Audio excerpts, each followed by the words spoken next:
एक तब यूसुफ अपने पिता के मुंह पर गिरकर रोया और उसे चूमा।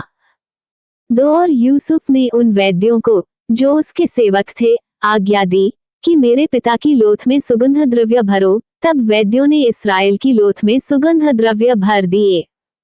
3 और उसके 40 दिन पूरे हुए, क्योंकि जिनकी लोथ में सुगंध द्रव्य भरे जाते हैं उनको इतने ही दिन पूरे लगते हैं, और मिस्री लोग उसके लिए 70 दिन तक विलाप करते रहे। 4 जब उसके विलाप के दिन बीत गए, तब यूसुफ फिरौन के घराने के लोगों से कहने लगा, यदि तुम्हारी अनुग्रह की दृष्टि मुझ पर हो तो मेरी यह विनती फिरौन को सुनाओ। 5 कि मेरे पिता ने ये कहकर कि देख मैं मरने पर हूँ, मुझे ये शपथ खिलाई कि जो कब्र तूने अपने लिए कनान देश में खुदवाई है उसी में मैं तुझे मिट्टी दूंगा, इसलिए अब मुझे वहां जाकर अपने पिता को मिट्टी देने की आज्ञा दे, तत्पश्चात मैं लौट आऊंगा। 6 तब फिरौन ने कहा, जाकर अपने पिता की खिलाई हुई शपथ के अनुसार उनको मिट्टी दे।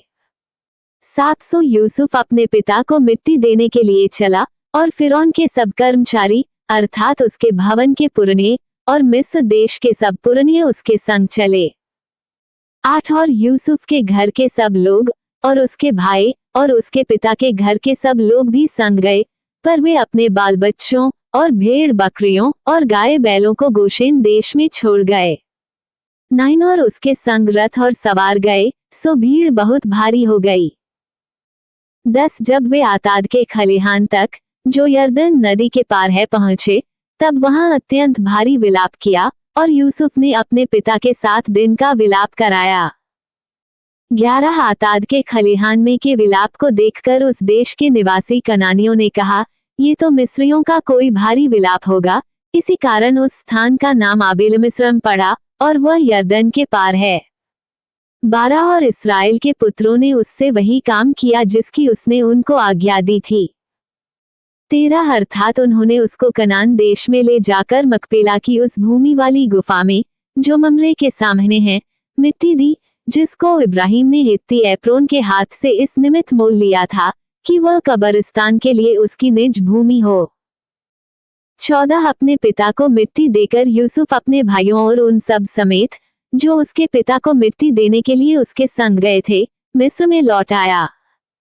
15 जब यूसुफ के भाइयों ने देखा कि हमारा पिता मर गया है, तब कहने लगे, कदाचित यूसुफ अब हमारे पीछे पड़े, और जितनी बुराई हमने उससे की थी सबका पूरा पलटा हमसे ले।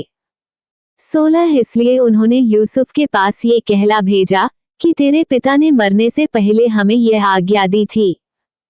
17 कि तुम लोग यूसुफ से इस प्रकार कहना कि हम विनती करते हैं कि तू अपने भाइयों के अपराध और पाप को क्षमा कर, हमने तुझसे बुराई तो की थी, पर अब अपने पिता के परमेश्वर के दासों का अपराध क्षमा कर। उनकी ये बातें सुनकर यूसुफ रो पड़ा। 18 और उसके भाई आप भी जाकर उसके सामने गिर पड़े और कहा, देख हम तेरे दास हैं। 19 यूसुफ ने उनसे कहा, मत डरो, क्या मैं परमेश्वर की जगह पर हूँ। 20 यद्यपि तुम लोगों ने मेरे लिए बुराई का विचार किया था, परंतु परमेश्वर ने उसी बात में भलाई का विचार किया, जिससे वह ऐसा करे जैसा आज के दिन प्रकट है कि बहुत से लोगों के प्राण बचे हैं। 21 अब मत डरो, मैं तुम्हारा और तुम्हारे बाल बच्चों का पालन पोषण करता रहूंगा। इस प्रकार उसने उनको समझा बुझाकर शांति दी। 22 और यूसुफ अपने पिता के घराने समेत मिस्र में रहता रहा, और यूसुफ 110 वर्ष जीवित रहा। 23 और यूसुफ एप्रैम के परपोतों तक देखने पाया, और मनश्शे के पोते, जो माकीर के पुत्र थे, वे उत्पन्न होकर यूसुफ से गोद में लिए गए। 24 और यूसुफ ने अपने भाइयों से कहा, मैं तो मरने पर हूँ, परंतु परमेश्वर निश्चय तुम्हारी सुधि लेगा और तुम्हें इस देश से निकालकर उस देश में पहुंचा देगा जिसके देने की उसने इब्राहिम, इसहाक और याकूब से शपथ खाई थी।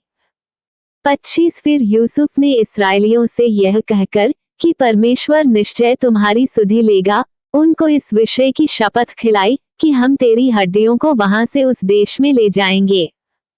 26 निदान यूसुफ 110 वर्ष का होकर मर गया, और उसकी लोथ में सुगंध द्रव्य भरे गए, और वह लोथ मिस्र में एक संदूक में रखी गई।